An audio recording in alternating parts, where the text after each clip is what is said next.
Tendo Jesus chegado às regiões de Cesareia de Filipe, interrogou seus discípulos, dizendo: Quem dizem os homens ser o filho do homem? Responderam eles: Uns dizem que é João, o Batista, outros dizem Elias, outros Jeremias, ou algum dos profetas. Mas vós, perguntou-lhe Jesus, quem dizeis que eu sou? É difícil você conhecer Jesus sem que antes você se liberte de uma visão errada de quem é o Filho de Deus. Por exemplo, os religiosos tinham uma grande dificuldade de o reconhecer. Aliás, eles não o reconheceram.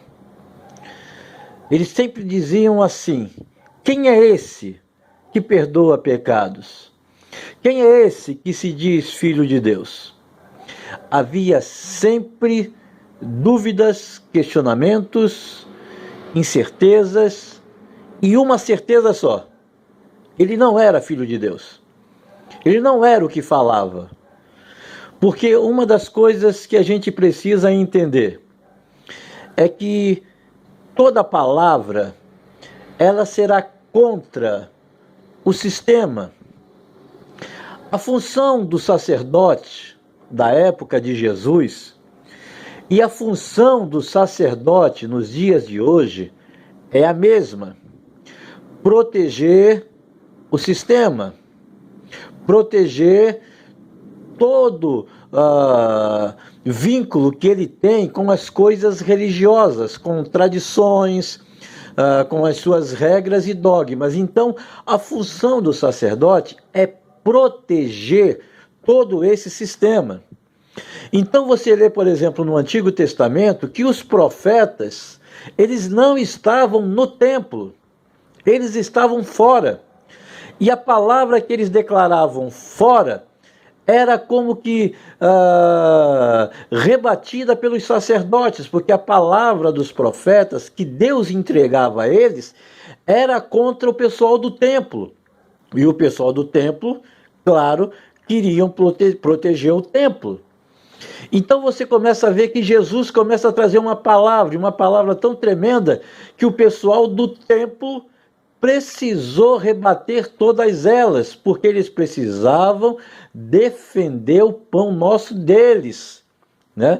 O pão nosso de cada dia deles não era do céu, era da sua instituição, era do trabalho que eles faziam. Então, quando Jesus começa a falar a respeito, por exemplo, do reino de Deus, eles começam a rebater tudo. E eles rebatem declarando assim: quem é esse? Desdenhando daquilo que Jesus era. Por exemplo, os discípulos que andavam com Jesus, por muitas vezes também perguntavam: quem é esse? Se lembra que quando Jesus acalmou uma tempestade, fez com que o mar se calasse, e aconteceu ali uma grande bonança, um perguntava ao outro: quem é esse que o mar, o vento obedecem? Nós precisamos ter um entendimento que é fundamental. Nós precisamos tirar da nossa mente qualquer vínculo humano a respeito de Jesus, porque ele é Deus. E sendo Deus, jamais ele vai caber na nossa cabeça. Não tem como. No dia que Deus couber na nossa cabeça, ele vai deixar de ser Deus. Mas uma coisa nós precisamos ter: o Espírito na nossa vida. O Espírito Santo é que revela quem é Jesus. Por exemplo, quando Jesus estava com os seus discípulos, ele fez duas perguntas. A primeira pergunta, ele quis saber o que o povo achava dele. O que o povo achava quem ele era. E de repente, né, eles começam a responder. Alguns dizem que o Senhor é Jeremias, que o Senhor é Elias, ou algum dos profetas. Se hoje essa mesma pergunta for feita ao povo, eles vão responder, acho que na mesma moeda. Quem é Jesus para você? É o cara que cura. Quem é Jesus para você? É o cara que prospera. Quem é Jesus para você? É o cara da campanha. Quem é Jesus para você? Não, ele é o Deus maravilhoso, ele é, mas apenas palavras vagas, vazias, porque você não conhece as pessoas só pelo nome. Por exemplo, se eu perguntar para você se você conhece um artista famoso, você vai falar que conhece. Eu conheço. Não, você ouviu falar dele. Quem conhece ele é quem anda com ele, é quem passa o dia com ele. Por exemplo, você me conhece, talvez me conheça só pelo nome. Quem me conhece mesmo é minha mãe, meu pai, minha irmã, minha esposa, meus filhos, e olhe lá. Por quê? Porque só a intimidade faz com que você conheça uma pessoa. E hoje muitos conhecem Jesus somente pelo seu nome, pelos seus feitos, pelas suas realizações. Tanto é que, se você prestar atenção, na maioria das igrejas se prega muito sobre feitos de Deus. Se prega muito sobre o Antigo Testamento, os feitos que Deus realizou. Se falar sobre Jesus, vai falar dos feitos que Jesus, realizou, ou daquilo que ele pode fazer, mas dificilmente você vai ver pessoas pregando sobre o que Jesus falava.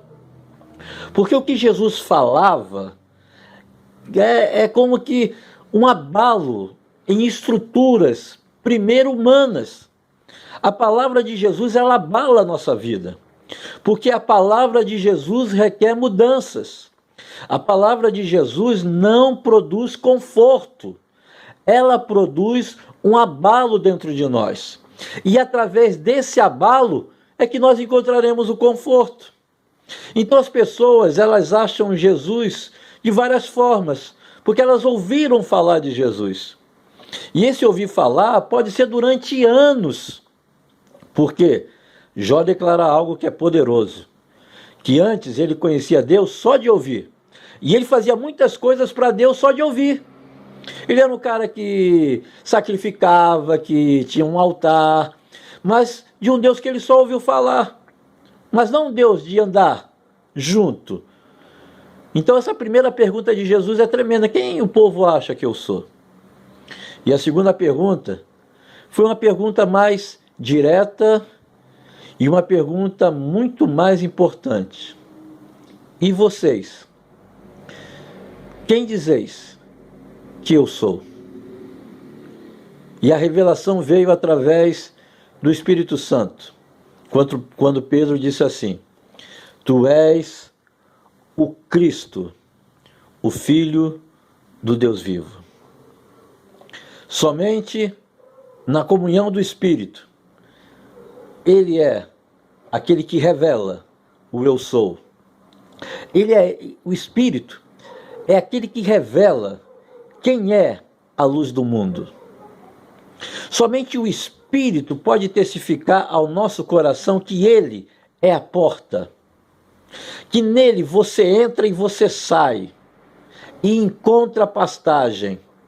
E a pastagem nunca está dentro, ela está sempre fora. Somente o Espírito testifica que Jesus é o início e é o fim. Somente o Espírito testifica que Jesus é a ressurreição e a vida, a água que sacia. Somente o Espírito testifica que ele é o bom pastor. Somente o Espírito testifica todas essas verdades. Então, se você ouviu falar de tudo isso, não aceite somente ouvir, que você tenha total comunhão, total intimidade para você declarar quem é Jesus. E somente cheio do Espírito Santo é que nós podemos fazer isso. Somente com a intimidade da palavra de Deus. Porque aquele que realmente está cheio do Espírito, Não é aquele que tem ações exteriores. Porque hoje, erroneamente, as pessoas acham que cheio do Espírito é aquele que profetiza, é aquele que dança, pula, aquele que cai, aquele que fala em línguas. Não, a manifestação do Espírito, ela é interior. Ela produz mudança na nossa mente, no nosso caráter, e a partir daí, os frutos de tudo isso revelarão às pessoas que nós somos ou não de Deus. Então, aprenda uma coisa. Você precisa ter intimidade com Deus para conhecer Ele. Você não vai conhecer Jesus por congressos, por pregações, você não vai conhecer Jesus por aulas, você vai conhecer Jesus na sua intimidade. E na intimidade, você vai saber que Ele é muito maior do que aquilo que nós podemos pensar ou imaginar. Porque Deus, Ele é tremendo e maravilhoso. Então a pergunta é essa: o que o povo acha de quem é Jesus? E a pergunta mais importante: quem é Jesus para você? Não por palavras, mas pela revelação do Espírito, que pode hoje testificar ao teu próprio espírito que você é filho de Deus e Ele é Abba Pai.